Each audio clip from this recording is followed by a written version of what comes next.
Is a moment in every life when you decide to rise, to stand taller than your fear, to speak louder than your doubt, to chase the vision that sets your soul on fire. This is that moment, and here we walk it together with stories that awaken, voices that inspire, and truths that set you free. This is Positive Talk with Kevin McDonald, where hope has a voice, and that voice is yours. And welcome to the show, everybody. We got a great show for you today, and we've got an author. Well, before I go there, I have to tell you that Rochelle is out sick today, and so I wish her well and that she feels better very soon. And but we've got a great author for you today, and we've got even a more important and impactful subject matter that we're going to talk about today. We're talking to Caty and Micky, or we're just going to call you Caty if that's okay. Sounds good to me. And you are an author, and you first of all, I know so little about farming. It's just so. We were talking before the show, and she says it's harvest season. And I said, "What are you harvesting?" And she said canola, and I went, "Well, isn't that like an oil?" And it's like, it doesn't start out that way. You have to take it and you have to press it, and then you make the oil out of the canola. And now I have to ask you, because I'm just ignorant as far as farming goes, is canola a corn product, or what is it? It's a little black seed. It's not a corn product. It's a little black seed.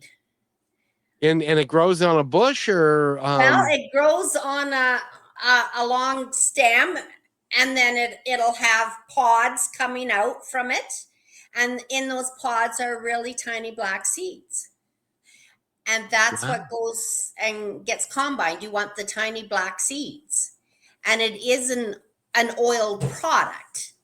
So when you are storing it, you do have to turn it so it doesn't heat until you sell it. Oh, it sounds fascinating. I'm glad I'm in Seattle and I don't do farming and stuff. But congratulations on what you do. That's really cool. And you're also an author, and the book that you've written is an autobiography of sorts, and it's about it's called Cultivating Freedom. I love your play on being a farmer and cultivating freedom and stuff. And if you go to our website, which is cultivatingfreedom.ca, because she's in Canada, don't you know? And it's great that you are here. And the book is out now, so you can go to Amazon or any other bookseller and you can pick it up, right? Yeah, I just have it on Amazon right now. If you go to my website, it will has a link that takes you right to Amazon. And if you subscribe to my website, you'll get notifications of all the latest podcasts and what's been going on in Cultivating Freedom's life. Exactly. And I do have a recommendation for everybody. If you're living in a small town and there's a local bookseller who is a mom and pop, and I want you to go in there and say, "Hey, do you have Cultivating Freedom by C.F. Micky?" And they'll look and go, "Well, we don't have that in." "Well, could you buy it for me? And why don't you buy several other copies, and then you can put it on the shelf, because I think a lot of people would really like to read about this story." Is that a good idea? Oh, I think that's fantastic. Like this book I wrote it in such a way to educate and help others that are kind of in the same boat or wondering what is going on in their life. It is a very important piece, because it's a very important work, because we are going to talk about marriage. And you were married for a long time. Yes. You were married longer than I was. I was married for 24 years. It was the best 6 months of my life. And probably yours was a little bit different than that. But you were married for 30 years, I do believe. Is that right? 33 years when I left. 33 years. And it was a tumultuous 33 years to a great degree. I'm willing to bet, because what we're going to talk about, and there's no point in dancing around it, we're going to talk about narcissism and narcissistic behavior. Is that correct? Yes, it is. So tell us what motivated you to write the book. Well, um, as I said, our marriage had its challenges right from day one, and I was always searching, trying to figure out what was going on. And my 28th year of marriage, with the help of medical staff, I actually had a name for what my husband had. And once I learned that, I learned all I could about narcissism. And I stayed another 5.5 years trying to help him. But you can't help somebody that feels that there's nothing wrong with them.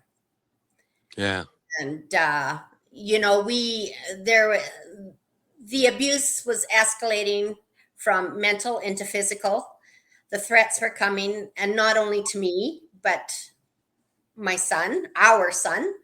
And that's when I decided that this is not going to end well, because honestly, I was at a point in my life that I couldn't live like this anymore. I had already been staying in my own bedroom for over 2 years, and I had one of my children come in and said, if you don't get out, you're going to be in a nursing home before you know it. I was really mentally low and just surviving. I wasn't living, I was just surviving. I would stay in my bedroom until he left the house, and then I would come out and do my jobs. And then it was not a good scene.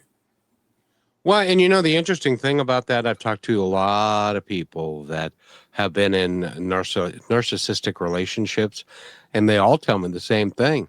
He never realized that there was a problem, or she never realized that there was a problem, and she thought, or they thought, that it was all my problem, and it was my deal to worry about, and that they did nothing wrong and were not self-reflective enough to figure out that maybe you had some legitimate points. Does that apply to him? Oh, yes. Narcissists do not have the ability to self-reflect. That's They weird. they don't have that ability. And probably another point that it was a very hard pill to swallow was when I first started going to the counselor trying to put the pieces together. She said to me, it sounds like you were more of a possession than a wife. And I thought long and hard about that, because how many times did I say to him, I'm your wife, I'm not your child? He married me on a contractual basis. He owned me, and I was to serve him. There's no unconditional love with a narcissist. So obviously in your marriage vows, it didn't say, I own you and I can, and stuff. So the marriage vows, where I assume were relatively traditional, but he didn't buy him for a minute, did he? No, not a minute. And I should have realized that, when I go learn more about it, there was signs right from our dating days that I didn't pay attention to. Well, and I would like to talk to you about that, because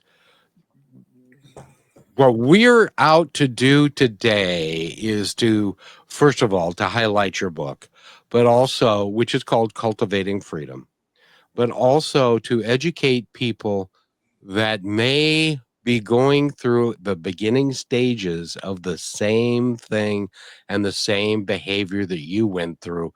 And tell me if any of this is correct. I've talked to people where cell phones became an issue, where friends became an issue. You can't go and talk to other people. You can't, and he would blame them to other people about their behavior, but when it was actually his behavior, he was using that as a front for, dare I say it, control. Does that make any sense? Totally. Totally. When we first were married, we had party lines here on the farm. So there would be three of us on a party line, and there was a line in the shop. And if somebody phoned us, he would be picking up the phone in the shop and he'd be listening in on my conversation. And I guess I really didn't care because I had nothing to hide. But then as time progressed, one of my friends, she dropped off some vegetables or whatever for me at the back door. I went to the back door, opened it up, and he stood behind the door listening to the conversation. And then I caught him, as cell phones are coming in, I caught him going through my cell phone several times. And I just, like, what is your problem? Well, and I want because some people in our audience, by the way, if you're like under 40, you have no idea what a party line is. So let me see if I can explain until you tell me if I got this right. It is 3 different households that have the same telephone number. And you know when to pick it up because you have a unique ring that is only you, like it, instead of being just ring ring, it might be ring ring ring, or it might be something like that. Am I correct in that? You are correct. And so theoretically, even if you knew that it was somebody else's line, and you could actually pick it up and listen to what they were talking about at the same time. Yeah, And we call that rubbernecky. and so so if you wanted to keep a secret, you didn't talk about it on the telephone. Correct. And so it became, and especially if you've got 2 phones that have the same ring at different locations, one like in the kitchen and one in the shop, then the other person could pick up the phone and be very quiet about it and listen to your conversation, and you wouldn't even know it. Exactly. That is, so I'm glad they don't have those anymore, and we now have got cell phones, and you're independent. But then he goes through your cell phone to make sure and that is common behavior nowadays, by the way. Really? I know I have a young friend, Rochelle, who is like I said, is out sick today, and she tells me that she and one of her boyfriends at one time got into a great big argument because he wanted the password to her phone. Now, it's none of his business. They weren't married, but what he wanted the password to her phone so he could look through her phone to see who she had talked to. And so the behavior, though different, is kind of the same. Yeah, I would say so. I would say there's some trust issues there with that boy. It seems to be that's what I tried to explain to her, and she didn't give him the password, and they had a great big fight and stuff. And it's like, that's your property, that's yours, and it's who you talk to is your business, not anybody else's. There has to be a measure of trust in a relationship, I think. Yes, yes, exactly. Like if you can't trust your partner to have your back and to value your relationship, then you don't have anything. Well, and for a good portion of your married life, you guys were on a farm and you were working together to build the farm and do all that kind of stuff. Now, it was also kind of an isolated existence for you, I would think, because you were always on the farm and you're not in the city, kind of, you know what I mean? Well, yes, and it was very isolated here. We raised our kids. All our kids are interchangeable on all the equipment. We work together as a family. And I did work off the farm in the nursing home, and he also worked off the farm. And that was my outing, was working off the farm. Like I did at one point have a licensed daycare happening at the farm, but as the kids were all getting in school and mine were getting in school, I wanted to go back to the nursing home, and I applied so that I could go there 2 days a week. And there was 3 days that he did not talk to me because I got a job at the nursing home. And I thought, we don't go anywhere, we don't do anything. So that was my outing. Well, didn't he applaud you for thinking ahead and bringing in a little extra income and all that? I mean, that's how I would view it, would be, you go, girl. If you want to go do that and go have fun, and you're, number one, you're helping people who are in a nursing home, which is a really big deal. Yeah. And the other thing is, you're bringing in a little extra income. You go, girl, and if you want to pick up an extra day every now and then, that would be great too, kind of thing. Well, no, he kind of belittled me, and he kind of put his hand and tapped my leg, and he said, there. He said, "This is your play money." And I I looked at him and I said, "I'm happy with what I have. I don't need a new car. I don't need those things." So all my income went into a bank account, and at the end of the year I went and bought RSPs. So now we're in at the accountant's, and the accountant says, "So did you purchase any RSPs?" And he said, "No, I didn't." And I said, I patted him on the leg and I said, there. I said, "I did." So Oh, out the door, and we had to spend the same amount on him for RSPs. what is an RSP, by the way? It's a registered retirement savings plan. Oh, perfect. They got those in Canada. We don't have those here. We just call people poor. But Well, they tax you when you pull it out, so I don't know if they're good or bad.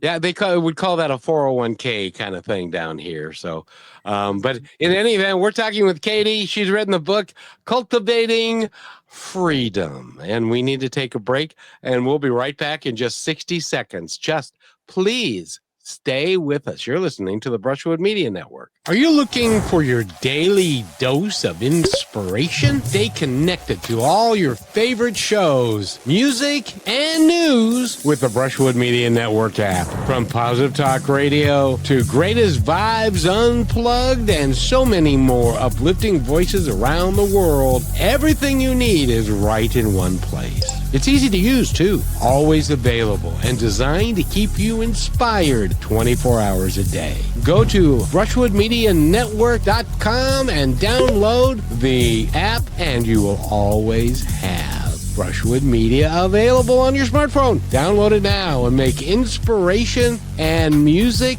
and conversation part of your everyday. And welcome back to Positive Talk. We've got a fabulous guest with us today, and she's educating us and helping us understand something that I have never understood, and I don't get. It's not in my soul. It's not who I am, of somebody that is a narcissist, that is taking control of somebody's life and is very, well, very dictatorial about how they treat everything, and the relationship that you have. Was that kind of how it was for you? And is it because were you young when you got married? I believe I was about 23. You're just a child. Yeah. And they say that the adult brain doesn't really even finish forming until you're 26. So Well, I'm hooped, eh? and then, so at 23, you were young, and you were married for 33 years, but there was a point in time when you realized this isn't right. This isn't working, and your kids grew up in the same house, and they recognized it as well, didn't they? Yes, they did. Yes, and it's they put off an aura. You can walk in the house and you can feel it. Like if you can feel it, everybody would kind of disperse and go into their own little corners or their bedrooms, or go out and do something else. So there was an energy vibe that he was emitting that told everybody, oh, no, stay away from this. This is not good. Yeah. Yeah. You can feel it. You can feel it. Like the one time I was gone, I came home and I walked in the house and I could feel it. And it was just him in the house. And by this time, all our kids had moved away and everything. And our son farmed with us. And I asked him, I said, so what happened today? Oh, nothing. No, nothing. Good day, good day. Oh, yeah. Had a really good day. And that was on a Thursday. And then Friday, my son asked me if I'd pick him up and take him to the semi so that he could load up a load of grain out of the bagger. And I said, sure. And he said, where's dad? And I said, in the shop. And he said, okay. And I watched him. It's wintertime. And I watched him outside. He went everywhere but the shop. So that's when I knew something went down. And then, yeah, lo and behold, it all came out. Yeah, women's intuition. That's what you call that, because you knew something wasn't right. Oh, you could feel it. You could literally feel it. And then Saturday night we had a do in town with supper and a dance, and my mom came out, and Sunday Brent and I and mom are sitting at the table Sunday morning having a visit, and then he gets up and goes to the bedroom and comes back, and he said, I'm going on a holiday. Oh, okay, where are you going? I'm going to BC. Okay, have a good time, I said. And out the door he went. And later on, after my mom left that day, I pulled my son aside and I said, I need to know what happened. And yeah, I guess his dad threatened to shoot him and put him 10 feet under where he deserved. All because he was trying to get a load of canola into the elevator in time. And now, was this your oldest son? Yeah, I only have one son. Yeah. Oh, that's right. That's right. You got two beautiful girls who produced 6 great. Well, I suppose he could have helped with one of them anyway. But you've got 6 grandchildren, and Yeah. so, but the husband, the man of the house, never said a word about it. No, he never said nothing. And so he left and came back 2 days later. And once I got the story from my son, I asked him, and I got the same story, except for the part where he threatened to shoot our son. And I said to him, I told him about what our boy had said, and he said, oh, Caty, you don't think I'd do that, do you? And I said, the words came out of your mouth. I said, so what is going through your head? Well, then he started to cry. He wants to go to marriage counseling. Oh, now that's a good step forward, I think. Maybe. Maybe well, not. yeah, we did. We did go to marriage counseling, but the second session in, she pulled me in another room and she said, you seem to understand your husband's mental condition. And I said, I do. And she said, you better figure it out. She said, it's going to get worse. So Can for those of us that may not have been exposed to that, can you give us some of the signs of what a no, sorry, go on. no, I was going to give us some of the signs of a narcissistic personality. Okay. Some of the signs are empathy. They have low empathy or a twisted type of empathy. Pathological selfishness. Everything's about them and the world has to go around them. Excessive need for admiration and validation. Grandiosity. When they walk into a room, they want to be acknowledged. They want, and poor regulated emotions, anger issues, fly off the handle. And socially, really struggles socially to fit in and to into the social environment. He always used to say, I can't talk to people like you. And I said, that doesn't matter. I said, can we not compliment each other? We don't all have to be the same. And he was very envious of that ability. And I have to say, at the root of all of narcissism is insecurity. They're very insecure people. Yeah. Yeah. Because they don't realize who they could be or are. They think that, and is there also this out to get me kind of mentality that everybody's out to Oh, get me? oh, paranoia, definitely. And that was probably the biggest red flag that I dealt with right after we were married. He always criticized my driving, and I had to go to the field to pick him up. And I had my daughter with me. I had a daughter from a previous relationship. She was 4. And so I thought, oh, he's standing a little ways away from the tractor. I'll pull in between him and the tractor. He can slide in the driver's seat, and then we'll be off. So I come into the field, and he starts running for the tractor. and then and then he gets in the truck and he looks at me and he's hollering at the top of his lungs, and I tried running him over. Well, I started to laugh because, do you know how ridiculous that sounds? Like we just got married. Yeah. You know? And he thinks I'm trying to do him in already. And that was the rage that he went through. That was my first indication that there is something wrong with this guy. But you still spent a lot of years with him. Of course, you had the children, and you had the farm, and you were working. How many acres is the farm, by the way? Oh, well, we're over 3,000. But That's a lot of land right there. we're little. We are very little in our area. My son has his own land too, and he actually is managing the farm and looking after the farm. He does that. Tonight I cooked meals for 7 people, so tonight I'm cooking for the guys. Well, good for you. And what are you making for dinner, by the way? We're having chili and whipped potatoes and fresh Hutterite buns and sweet hot pickles that I made, and an apple. That sounds like a wonderful dinner for all the people that are working in the farm and all that kind of stuff.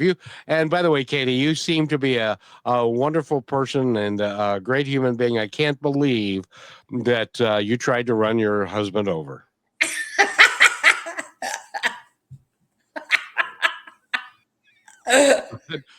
But those things happen, and so from the narcissistic point of view, he thought everybody was out to get him. He thought that even you, his wife, was out to get him, and he was not. Was he kind and generous, or was he always thinking about himself first?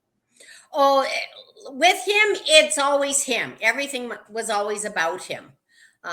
Like even when it comes to birthdays or anniversaries or anything like that. And that was probably one of my trigger points after I had left, was the kids wanted to do something for my 60th birthday. And I was having a hard time with that because when I was with him, I always wanted to try and fly under the radar because he always made such a big deal. Oh, I got to do this, or oh, I got to do that. And it's just like, you don't have to do anything.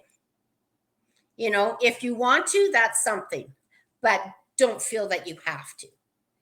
And so when it comes to celebrations like that, a person has, it's important for the kids to look forward to their birthdays and stuff. But it was kind of a fine line that I had to walk and maneuver. Well, but your children love you and they want to celebrate Mom. How did Mother's Day go? My kids are good to me on Mother's Day. They always have. Yeah. So Yeah. he left you alone on Mother's Day. How was he? Oh, when we come back from this break, I got to ask you, how was he on Father's Day, and was it ever enough? We'll be right back. We're talking with Caty. She's written the book Cultivating Freedom, because that's what she had to do to live the life that she has now. And we'll be right back after this. Get the book. It's at Amazon, Cultivating Freedom, by C.F. Micky. And we'll be right back. Stay with us, everybody.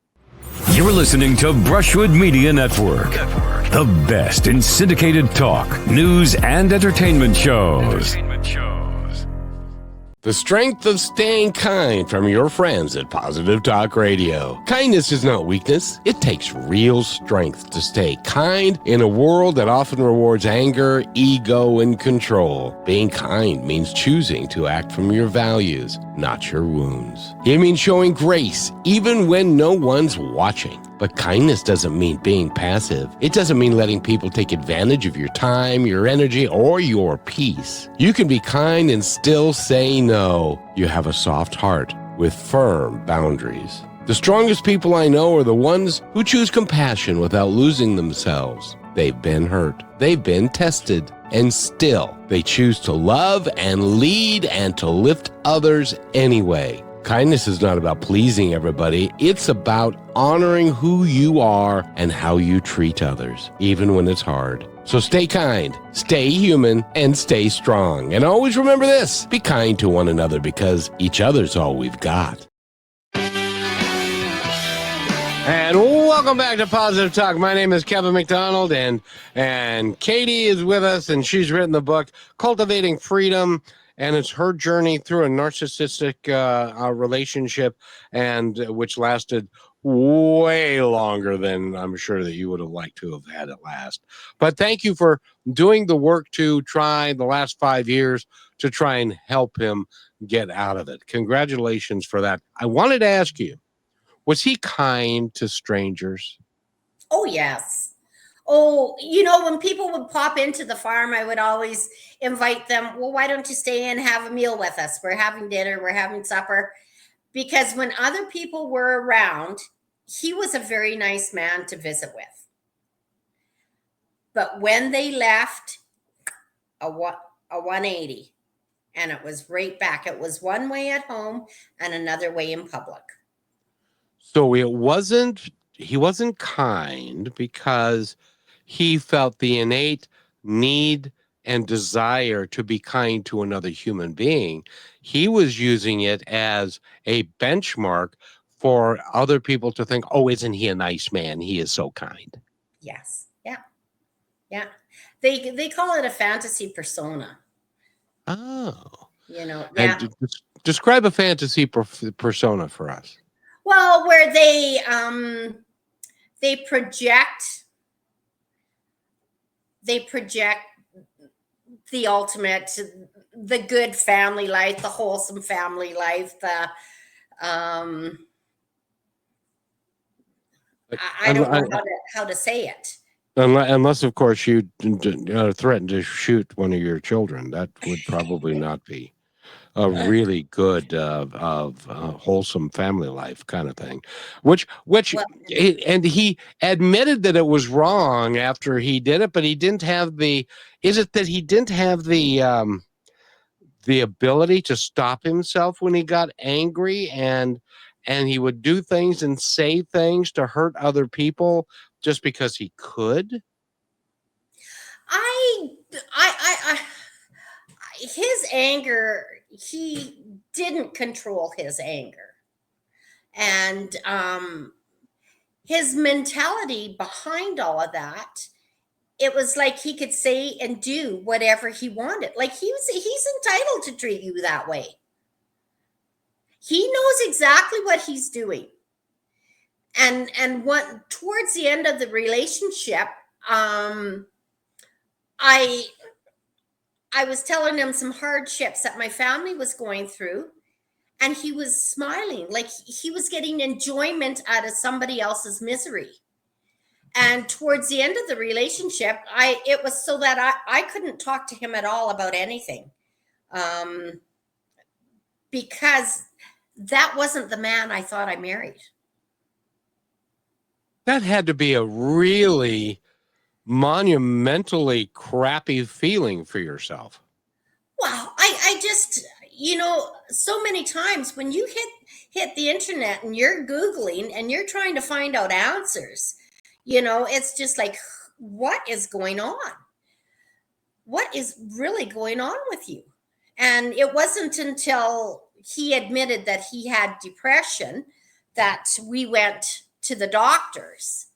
And the doctor made him, well, first we're sitting in the waiting room and they called his name, and he got up and he looks at me and he says, aren't you coming? And I said, only if you want me to, because I know it's going to be thrown in my face. So we're in the doctor's office, and then the doctor has him fill out this survey, and as he's doing it, he looks at me and he says, this isn't good. And I said, I don't care. I said, we're here to be honest, and we're here to fix this. And so the doctor came in and he looked at his answers and he looked at me and he said, have you ever felt threatened for your life? Oh my. I said no. But truthfully, yes, I have. But my husband's sitting there and I said no. But the answers that he gave on this survey or this form indicated to the doctor that he had these tendencies because of the answers that he gave the questions. Yeah, and I never saw any of the questions or his answers. The doctor just told me, now sit in that corner and don't be helping him. And I but we had to go back in 6 weeks for assessment. And the first thing the doctor said was, I could not let you go last time without medicating you. And that was a very emotional time for me because I thought 28 years we're finally getting help. Yeah. But it only deals with the depression part of all of this. There is no magic pill to help. Well, isn't part of the problem the fact that he doesn't believe that there is a problem? No. And I was going to the counselors trying to put things together, and I kept inviting them, come with me. Well, why would I go? There's nothing wrong with me. Why would I go? And I said, we have a terrible marriage. No, there's nothing wrong with me. You actually said that to him, and he said, there's nothing wrong with me? I would think the normal thing to say would be, oh, maybe we should sit down and talk about this. Yeah. But he didn't do that. No. Not my deal. Nothing wrong with me. This is all your. That's one of the keys of narcissistic behavior. Is it's not my fault. It's all your fault. You're the one. Yeah. Well, he used to say to me, and we were talking about splitting up, and he'd say, well, I'll just farm all the land. I'll just rent your land. And I said, no, you won't. I said, if we're done, we're done. And I said, and if we're done, I said, you can pay me rent on a heated house. You can pay me rent on a fully tooled heated shop. You can pay me rent on all our equipment. And then I think he started getting the picture because I started treating him the way he's been treating me. Oh, goodness. I would have thought when you moved out of the bedroom, I would have thought that would have been a clear indication that maybe something's not right here. No, I actually moved out of the bedroom once for 2 years and he wanted me back. And I said, only if that TV stays off. And I moved back into the bedroom, and then one night he came into bedroom and I said, can you please put the timer on the TV? And I said, I got to be up at 5 a.m. Well, go sleep in the other room. I got up and I left and I never came back. You're a pretty brave, bright woman, I do have to say. So in the last first of all, let's talk more about your book, which is called Cultivating Freedom. Mm-hmm. And how long did it take you to write the book, and how difficult was it for you to do all that? Honestly, when you're in counseling and you're trying to put the pieces together, they suggest for you to journal. And I started journaling and about everything that I was going through and what was happening and in the courts. And I joined a writing group. And then I kept coming back to the realization I'm a strong person. How did I ever tolerate this and let this happen?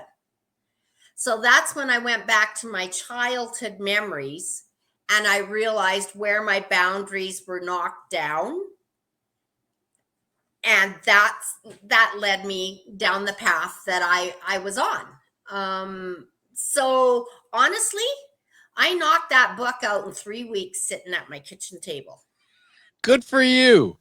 Good for you. Because one of the things that in every person that I've talked to who has been abused, and by the way, it is abuse. Yes, it is. Narcissistic behavior is major abuse. But most of these people, most of the women predominantly, and I have talked to a few men, but most of them were women, and they tell me that they didn't know any better because of their youth. They didn't think because of how they grew up, that they didn't think that what he was doing was so far out of the norm because they didn't deserve to be treated better in some of the cases because of how they were brought up when they were young. This is how everybody treats me, and they didn't treat it like really any differently. Was that part of your experience? Well, no, I can't say that. My mom had left my dad when we were fairly young because he was a drinker and he was very abusive with her. And I do not hold that against her at all. I would have done the No, same not at thing all. that she did, eh? But I guess when she would have to drive an hour into the city to go to work, and my brother and I were left on our own. So my brother's in grade 1 and he's in grade 3 and I'm in grade 3, and we're going to school, we're coming back, cooking our dinner on the stove, washing our dishes. Like, we were very independent and reliant on each other. And then I got a stepdad, and that's where my boundaries were knocked down, is with my stepdad. Gotcha. Yeah. So I know that this isn't the way it used to be, and times are different now. But at first grade and third grade, you would walk to school. Did you have a bus that you would get on, or did you walk to Nope. school every day? No, at that point we lived in town and we walked to school. Yeah. So you walked to school, you walked home. There was nobody home in either case because she was off working, and then you would fix yourselves dinner and clean up after yourselves, and then do whatever homework there was, and then by that time somebody would show up.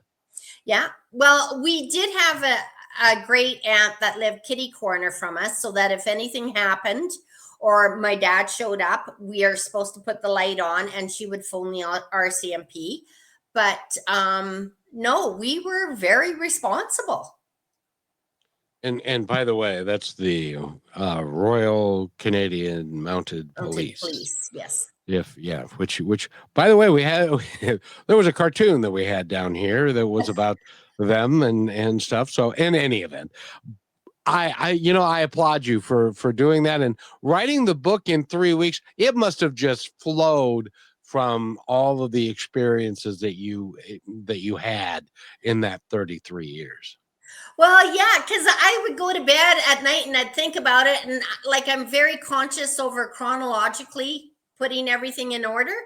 And then as you're writing it, it's just like, I don't want a book that's going to be a whiner. I want a book that's going to help somebody. So I changed it up to do an education, as okay, these are some of the red flags I had. These are some of the examples that happened. And it's more of an education for anybody that's in this kind of position. And there are, I honestly, and you would know more than me because you have studied it, but Caty, I'm willing to bet that there are more people that are in this position than we know about. Oh, totally. You know, when you go to the hockey rink or something like that, I can peg it. I can peg it. You've been down that road and you're aware and stuff. So we're talking with CF Micky, and she's got the book Cultivating Freedom. And get the book, especially if you know somebody that you think is in a narcissistic relationship, buy the book and just accidentally leave it on their coffee table and see it, and have that, or leave it on her nightstand or something, so that she can have an opportunity to read it, because life is way too short. And when we come back from this break, I want to ask, how are the kids doing today? They're middle-aged people now, and they've got kids of their own. How are they doing with all of this transpiring and all of that? And we'll be right back after this really quick. It's just 30 seconds. Stay right where you are. Hey, while we're on break, here's something to remember. Life is not always easy. We all face challenges that weigh us down, but even on the heaviest days, positivity can still be within reach. One story, one kind word can shift the entire course of your day and everyone around you. That's why we're here, to remind you that you're not alone and that hope is always possible. And now we're coming back, so thank you for listening to Positive Talk Radio. And welcome back. We're talking with Caty Micky, and she's the author of the book Cultivating Freedom. And congratulations on doing that. And I know that. How long has the book been out now? Just a couple months. Oh, yeah. Very good. And you wanted to give, before you started promoting it heavily, you wanted to give your kids a little time. Yes. And how are they dealing with that? Because they were also, if you're wondering, the children are also recipients of the same type of treatment, and they see it all, and they see how one person is treating the other, and it does affect them. It can't help but affect them, especially when somebody says, "I'm going to shoot you and bury you 10 feet down," and stuff. So how are the kids today? Actually, I'm very grateful for my children. And I think in our household, I do believe that the mother is a primary caregiver in our household. Mm-hmm. And as much as I was trying to shield them from what was happening, they were still part of it. We used to have cousins that used to come all the time, and she pointed out that we were there having a meal with you guys, and something funny really happened at the table. And she said the kids all looked to their dad to see if it was okay to laugh. So they know. So, yeah. But I do have strong children, and I have gotten comments from them that they'll never, ever let anybody treat them like that again. And I can tell you this, the reason that you have strong children is because of you. Because you strike me as being a very strong person in and of yourself, and that's even amplified by the fact that after you figured out that this wasn't good, and that he was not, that it was a narcissistic relationship, that you tried to help him before you gave up and left. Yeah. Well, I wanted. My one child was after me to leave, and I said, I cannot leave until I've exhausted all avenues to help your dad. Once I've exhausted all avenues, once I'm gone, I'm gone. I'm not one of those that go back and forth. When I'm stubborn and I'm bullheaded, and when my mind's made up, my mind's made up. Well, but you know something, that is really indicative of how you have to treat a narcissist, because in some of the relationships that I've known, or people have told me about, if they vacillated all about leaving and then coming back and leaving and then coming back, all you're going to do is make the situation worse, because then he's going to be nice as pie until you come back, and then everything repeats itself. Only they tell me it gets worse. Was that true in your case? Oh, totally. Totally. Towards the end of the relationship, I honestly, by this time, I've lost all respect and admiration for the man from what he's been doing and what he's been saying to the grandkids. And in April, I asked him if he was going to pull the drill out and are we going to start working on it? And I got lots of time. Okay. And I think we all know what happens when that happens. Then a week before seeding, the drill gets pulled out and he realizes he bent a frame. Now I'm on my way to the city to get iron, and we got to fix this thing. And he came in for dinner and I had pasta, and he started complaining, and I just said, don't complain to me. And all of a sudden that plate of pasta whipped right up against the wall. Here, few choice words, clean this up. And I just calmly looked at him and I said, no, I don't think so. I think I'm going to leave it there for everybody to know what I live with. And I walked out the door. Congratulations. That is, you are a very strong person, because you can't succumb to that kind of abuse, because it's just going to get worse, and it just keeps going on and keeps going on and on and on and on.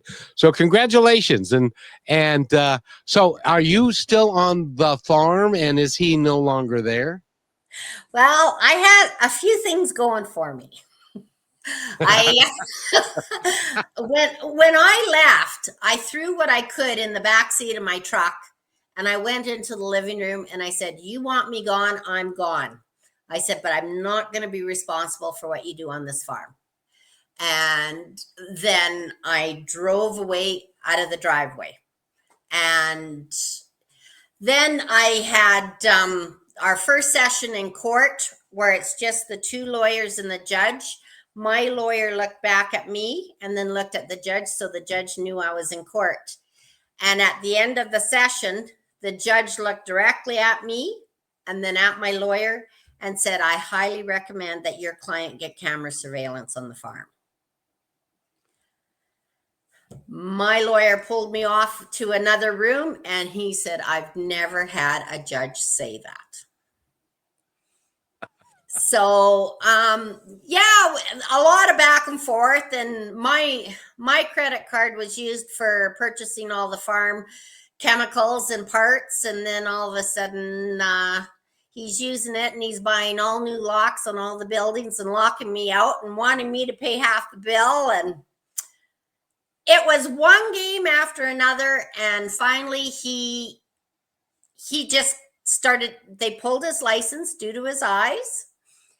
And he started stripping the house down, took out light fixtures, TV brackets. And after 6 weeks of letters going to his lawyer, my lawyer phoned up and said, pack your bags, you're moving to the farm.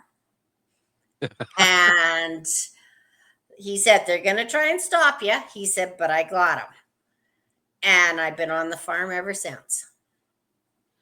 Congratulations. I'm glad that before everything was destroyed, you got it back.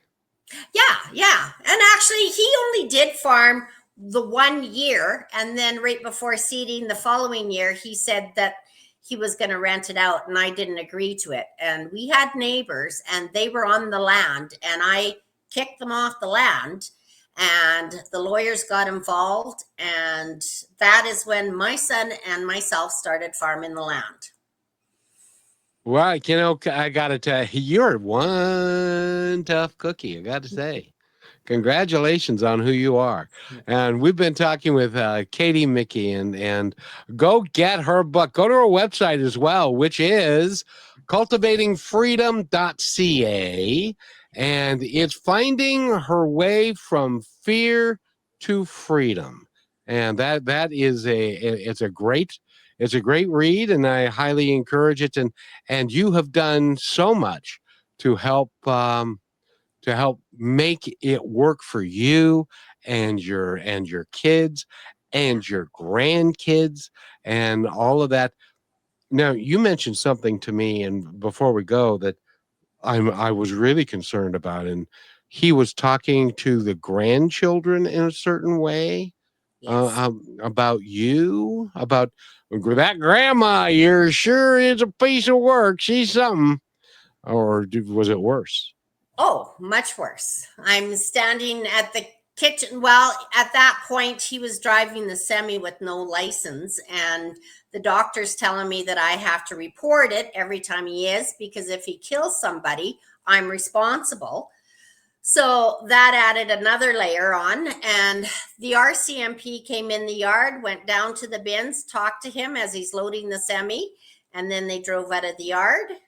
And I had my little 2-year-old granddaughter standing at the kitchen sink with me. And he walks in the house and she grabs my leg tight. And he bends down and he looks at her and he said, "Grandma's just a bee. Yes, yes, she's just a little bee." And he was talking like that to the grandkids quite a bit. Even my oldest daughter had called him out. Well, I'm glad that your kids supported you Yeah. and stuff. So that's really great. Do you think you're going to write another book, maybe a follow up to this one? Well, actually, I'm part of a compilation book here. We're having a book launch, Calgary Casino, October 17th and 18th. And it's all about women's health and healing, and 21 authors in that book. And I'm part of that book. And then I have another interview, possibly for another book in the making. But I always wanted to write a funny book, a quirky book about all my grandkids and everything that they do. I think that'd be wonderful. I think you should do it. Yeah. I just want to say, in this Cultivating Freedom book, at the end, I have a bunch of cheat sheets. So if you're wondering if you're in a narcissistic relationship, there's red flags to watch for. How do you know when you're healing? What is your checklist that you got to think about if you're going to leave? How to hire a lawyer, how to hire a therapist, to get yourself set up properly before you make the move. Oh, and I tell you, having a good lawyer and a good therapist are paramount to getting what you need to get done. Yes. And because it's never easy, but a good lawyer can make it a little bit easier for you. Yes. And congratulations on everything you're doing. Do the book about the grandkids and the funny one, and congratulations on the other book coming out in October. It's going to be great fun. And oh, by the way, when you go to the casino, Red 32. Red 32. I'll think of you, Kevin. I'll think Yes, of you. ma'am. Well, and if you real quick, the funny story was Rochelle, who's not here. I told her she was going to go to a casino in Denver because she flew in from Salt Lake, and I said, remember, if you go to the casino, Red 32. Red 32. She goes to the roulette wheel. This is from those who know roulette, and she says, "What number did he say?" I'm pretty sure it's Red 34. And so she put $25 on Red 34, and guess what hit? Red 32. Exactly. And she lost $900. She was so sad. Or she didn't make $900 because she bet 25. And Caty, Micky has been our guest. And remember, everybody, Red 32. And Cultivating Freedom is the name of the book. And you've been a delight to have on the show. You'll have to come back and we'll have to do more. Oh, I've enjoyed it. I'm so glad. And you have a great day. And let me know how the new book comes out. And because we also like to talk about women's health issues as well and stuff. So we could talk about that too. Sounds good. Thank you so much, Caty. Again, Cultivating Freedom, and go to cultivatingfreedom.ca because she's in Canada, don't you know? And thank you so much for being here, my dear. Thank you. It's been wonderful. Totally I'm enjoyed glad. it. Yeah. And ladies and gentlemen, stay away from narcissists. They're bad for business. They're bad for you. And so thank you, my dear.